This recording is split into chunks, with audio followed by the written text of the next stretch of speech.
आपको जम्मू में लिए चलते हैं, जहां पर स्पोर्ट्स कॉन्फ्रेंस में इस वक्त एलजी मनोज सिन्हा संबोधित कर रहे हैं। सौभाग्य देश को प्राप्त हुआ है। Tops target Olympic podium scheme के माध्यम से स्पोर्ट्स पर्सन्स को व्यापक सहयोग दिया जा रहा है। देश के कोने कोने में खेलो इंडिया सेंटर एक जन आंदोलन का स्वरूप ले रहा है और निश्चित रूप से इसके कारण स्पोर्ट्स कल्चर समृद्ध भी हो रहा है। खेलो इंडिया सेंटर्स में भी ट्रेनिंग और उसके पश्चात प्रदर्शन के दृष्टिकोण से देखा जाए तो कॉमनवेल्थ और एशियन गेम्स में हमारे देश की सफलताओं ने अन्य इंटरनेशनल टूर्नामेंट में हमारे प्रदर्शन में सुधार की एक किरण हमें दिखाई है, उम्मीद जगाई है।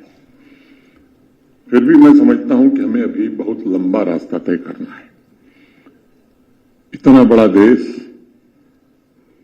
ओलंपिक जैसे बड़े स्पोर्ट्स एरेना में भी हम कैसे दमदार प्रदर्शन करें, इसके लिए मेरे पूर्व के वक्ताओं ने बहुत बातें कही हैं, मैं दोहराना नहीं चाहता हूं।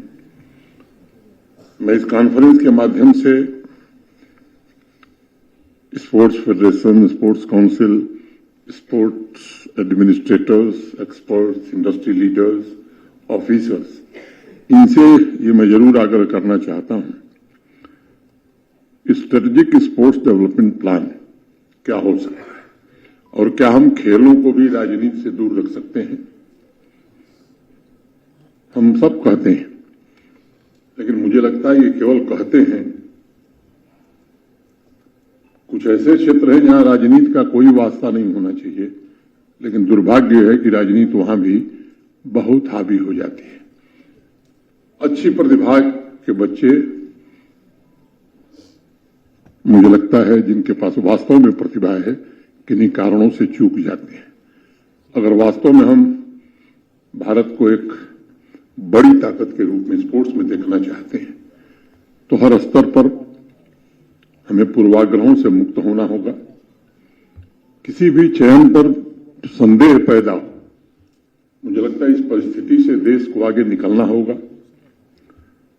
मैं मानता हूं कि आजादी के बाद से ही स्पोर्ट्स सेक्टर को जिस चुनौती से जूझना पड़ा था वह था स्पोर्ट्स कल्चर का अभाव, खासतौर से ग्रामीण इलाकों में और शहरी इलाकों में भी। स्पोर्ट्स और स्टडीज में बड़ा भेदभाव और स्पोर्ट्स सेक्टर इसी के कारण मैं समझता हूं कि उपेक्षा का शिकार था। जम्मू कश्मीर में कुछ चीजें बदली हैं काफी 4-5 वर्षों में। सेक्रेटरी यूथ एंड स्पोर्ट्स ने, अभी हमारे चीफ सेक्रेटरी साहब ने जिन बातों को बताया मैं उनसे दोहराना नहीं चाहता, लेकिन एक बात मैं जोर देकर के कहना चाहता हूं, विकास और खेल तभी संभव है जब शांति रहेगी। अशांति में न खेल हो सकता है न विकास हो सकता है। तो जहां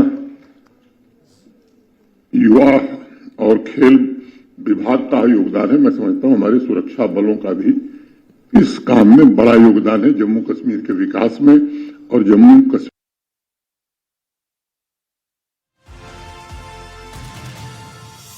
साहब ने ठीक कहा, को संबोधित कर रहे थे एलजी मनोज सिन्हा। और आपको बता दें कि उपराज्यपाल मनोज सिन्हा इस वक्त संबोधित कर रहे हैं स्पोर्ट्स कॉन्फ्रेंस को।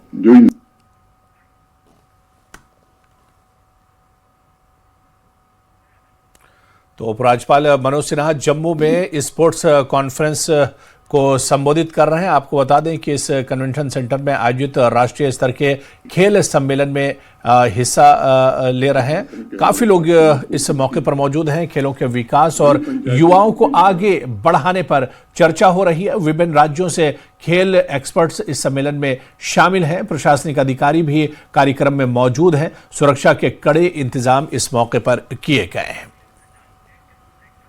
और यहां पर रुकेंगे फिलहाल छोटे से ब्रेक के लिए।